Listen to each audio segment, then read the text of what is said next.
All right, friends, buckle up because this is the story of how I discovered my wife's secret girlfriend getaways were anything but innocent. It all started when I stumbled upon a revelation that would leave you scratching your heads and reaching for your pitchforks. So picture this. My wife Emily and I have been married for 5 blissful years. Or so I thought. We met by chance. I was sitting in a cozy little cafe during my lunch break, desperately trying to avoid the pile of work waiting for me back at the office. As I sipped on my cappuccino, I couldn't help but notice a woman sitting alone at a nearby table. She had this captivating smile that could light up a room. Feeling a surge of courage, I decided to make my move. I casually strolled over and asked if the seat across from her was taken. She looked up, slightly surprised, and gestured for me to sit down. Score. We started chatting, and it turned out we had a lot in common. We both hated Mondays, loved cheesy movies, and had an unhealthy obsession with cats. It was like we were 2 peas in a pod. As our conversation flowed effortlessly, I couldn't help but be drawn to her infectious laughter. It was like music to my ears, drowning out the noise of the cafe. We exchanged stories and jokes, each one funnier than the last. It felt like we were in our own little comedy club. Time flew by, and before we knew it, our lunch breaks were coming to an end. Reluctantly, we exchanged numbers and promised to meet up again soon. As I walked back to the office, a goofy grin plastered on my face. I couldn't help but feel like I had just stumbled upon something truly special. Days turned into weeks, and weeks turned into months. Our casual lunchtime encounter had blossomed into a full-blown romance. We explored new restaurants together, went on weekend getaways, and even survived a disastrous attempt at cooking a fancy dinner together. Let's just say the fire alarm got quite the workout.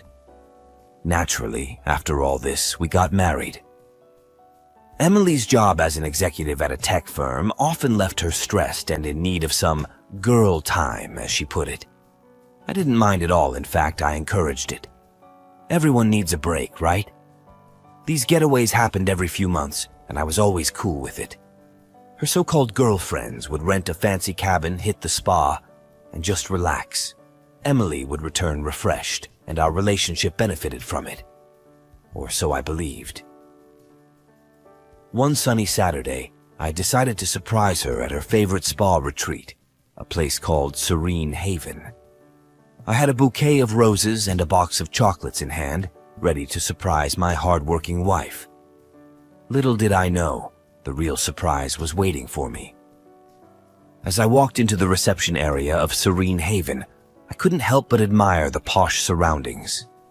The marble floors, the soothing waterfall in the corner, and the impeccable service made it clear why Emily loved this place.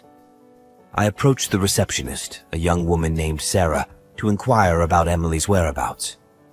"Hey there," I said with a smile. "I'm looking for my wife, Emily. She's here with her friends for a weekend getaway."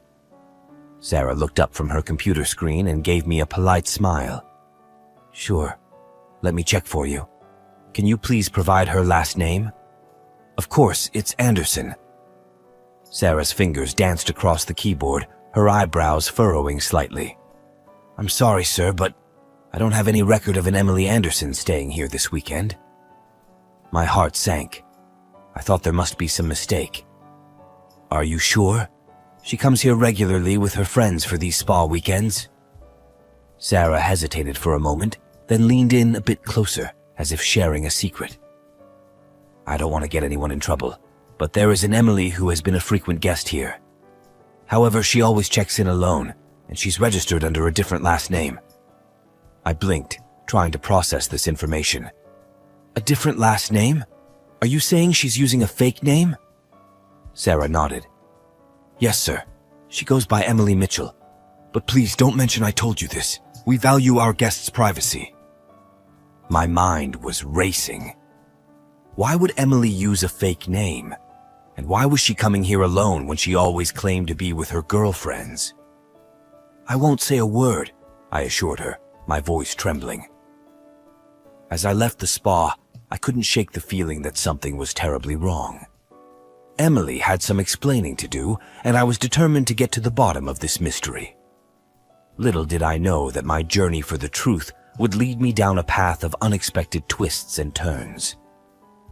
After my jaw hit the floor at the hotel receptionist's revelation, I needed to do some major sleuthing. If my wife Emily was sneaking around behind my back, I needed to know the full extent of her devious plan. Revenge, after all, required precise information. I slipped out of the hotel, leaving the poor receptionist baffled and bewildered. It was clear that Emily wasn't here for a girls' weekend, at least not in the traditional sense. I couldn't just confront her without all the facts, though. I needed to gather evidence like a seasoned detective. Back at home, I started my covert operation. I dusted off my old laptop, logged into my trusty social media accounts, and fired up my amateur detective skills. First stop, Emily's Facebook profile. I scrolled through her posts, looking for any suspicious activity. That's when I found it, a group chat with her so-called girlfriends. The conversation was filled with emojis, inside jokes, and laugh-out-loud anecdotes about their wild weekend adventures. But it was all a facade. The timestamps on the messages told a different story. Emily had been typing away furiously during the time she was supposedly out with her friends. My heart sank as I read messages like, "I can't believe we're getting away with this," and "He'll never suspect a thing." It was crystal clear that my wife was orchestrating an elaborate ruse, and her friends were in on it. But the burning question remained. What was the purpose of this charade? Why would she go to such lengths to deceive me? I needed more information. I knew I couldn't tackle this mission alone, so I reached out to my trusty sidekick and best friend, Mike. He was a tech whiz and had a knack for digging up digital dirt. We met up at our favorite coffee shop, and I spilled the beans on the bizarre situation. "Mike, you won't believe what's happening," I whispered, leaning in closer as if we were in some spy thriller. I recounted the entire hotel receptionist saga and showed him the incriminating chat messages. Mike's eyes widened as he absorbed the details. "This is some next-level deception, buddy," he said, shaking his head in disbelief. "But we can get to the bottom of this. We just need to be one step ahead of her." We hatched a plan to set up a fake business trip of my own, complete with fabricated messages and meetings. If Emily thought she could outwit me, she had another thing coming. It was time to turn the tables and unleash my own web of deceit. Revenge was a dish best served cold, and I was about to make it ice cold. As I typed out fake emails and sent bogus text messages to my unsuspecting wife, I couldn't help but smirk. Emily had underestimated me, but I was about to show her that two could play this game. Little did she know, the husband she thought she knew was about to become her worst nightmare. The stage was set, and my plan was in motion. I embarked on my so-called business trip, leaving Emily behind with a web of deceit so intricate, even I had trouble keeping track of it all. The key to my revenge lay in convincing her that I was away for an extended period, far from her prying eyes. I checked into a nearby hotel and sent her occasional messages about my meetings and work dinners. Meanwhile, Mike and I continued our covert operation, gathering more evidence about Emily's shady activities. We started by following her every move, discreetly of course. Mike used his tech wizardry to install a tracking app on her phone without her knowledge. We watched in real time as she met up with her supposed girlfriends, all while I was miles away, attending my fabricated business meetings. It was during one of these clandestine stakeouts that we stumbled upon something that sent shivers down my spine. Emily and her friends weren't just going for spa days and brunches. No, they were headed to a casino, and it wasn't for the slot machines. I watched as Emily entered the lavish establishment with a group of women, dressed to the nines. The glitzy casino was a far cry from the innocent girls' weekend she had portrayed it as. This wasn't about spending quality time with friends. It was about indulging in a secret life of extravagance and thrill-seeking. As I observed her at the blackjack table, my anger grew. Her fingers tapped nervously on the table, beating out a simple melody. But now it didn't seem to me as cute as it was at the time of our acquaintance. I felt all her emotions. Taking a seat at the blackjack table, Emily exuded confidence, channeling their inner James Bond. She were dealt a pair of aces, causing their heart to skip a beat. This was her moment to shine, or so she thought. Filled with excitement, Emily made the impulsive decision to go all in, adopting the mantra of, "You only live once." The dealer raised an eyebrow at this bold move, but proceeded nonetheless.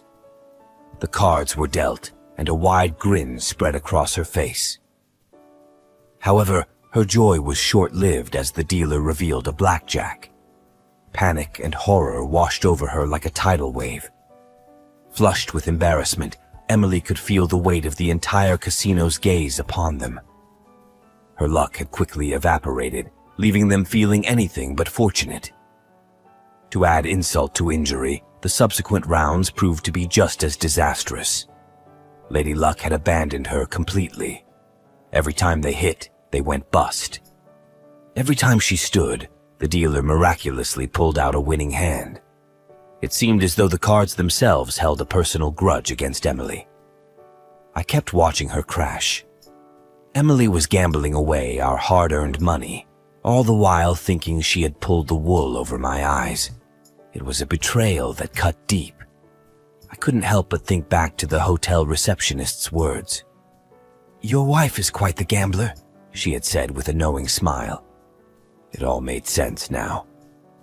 Emily had been using these supposed weekend getaways as a cover for her reckless gambling habit, and her friends were her enablers. Mike and I decided to dig deeper into her financial activities. We accessed her bank statements, and what we found was shocking. Large sums of money had been withdrawn from our joint account and transferred to an unknown source. It was as if Emily was trying to hide her gambling losses by siphoning off our shared funds. It was time to confront her, but not before I had gathered enough evidence to ensure she couldn't weasel her way out of this one. Revenge was no longer just a desire, it was a necessity. My marriage hung in the balance, and I wasn't about to let her deception tear us apart.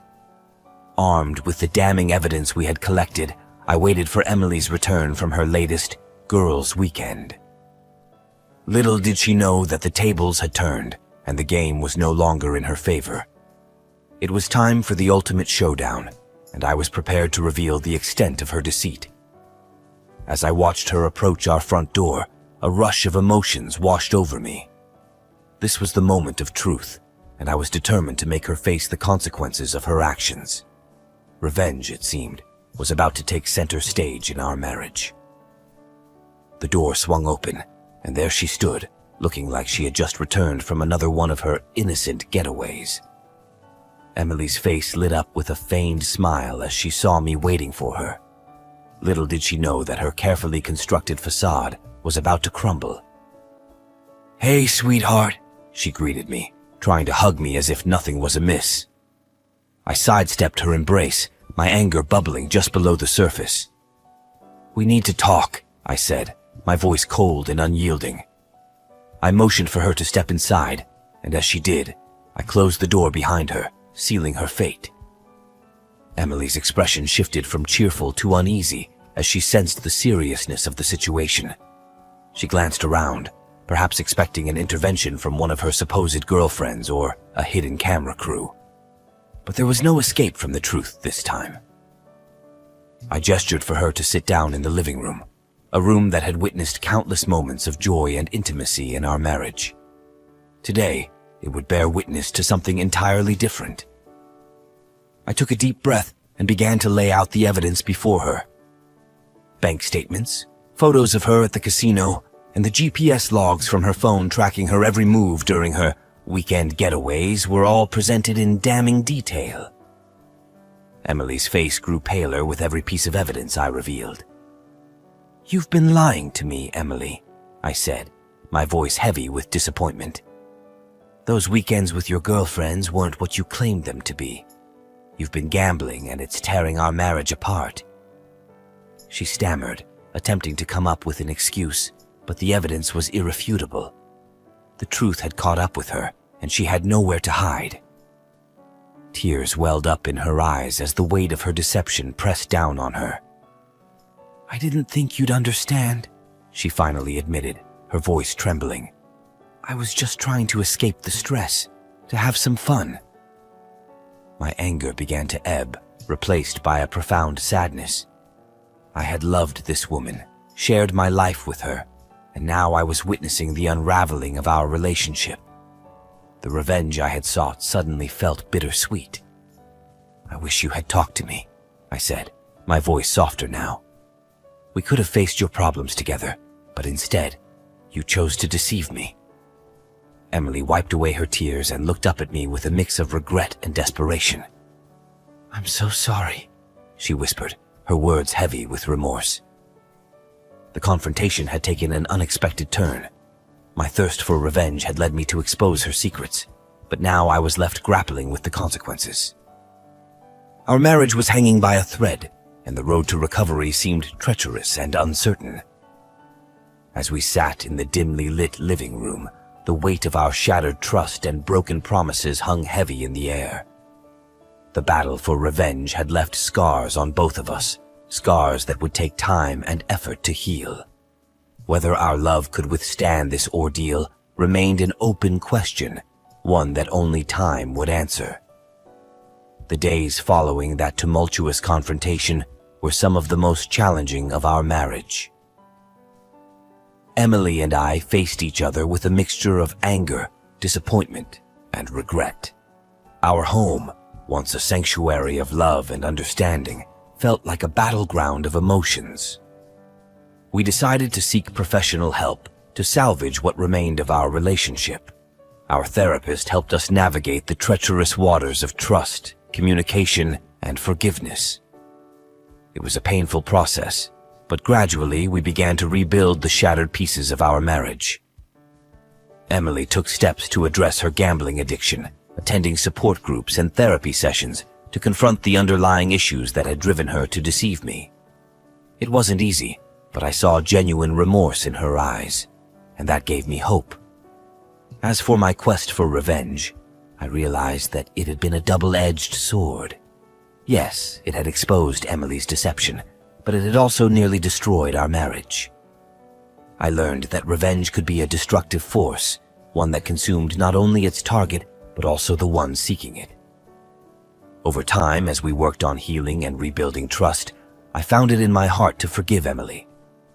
It wasn't a quick or easy process, but forgiveness was the only path forward if we wanted to salvage our relationship.